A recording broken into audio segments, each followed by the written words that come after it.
I think also something that you mentioned, like the whole idea of like having like red tinted glasses, and knowing that okay, this person is very upset right now.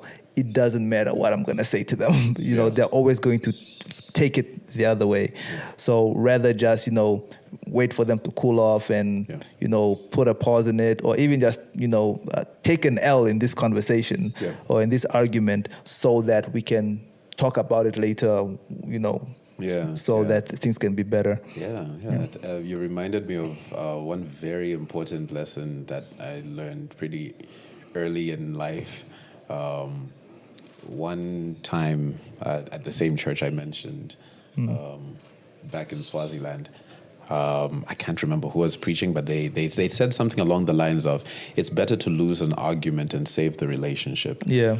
And the few times I applied that, I could actually see that things turned out better than they would have had it been no way, I must win this thing, right? But also, again, to the whole rose-tinted glasses versus all I see is red type of thing, even that sometimes, what do you mean I love you? Now you want to say it at, like anything can be fighting words. Yeah. But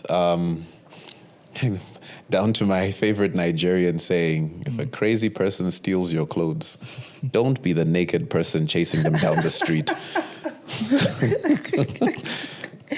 If we were to use a more biblical reference, it would be that, that make sure that you're not at fault to the point that if you're going to be accused of wrongdoing, the person accusing you has to be lying. Yeah. Oof. And that's kind of where it's very difficult to draw the line. You have to know that no, this is not a fight to be had. And if you also remember, our fight is not with flesh and blood. Yeah.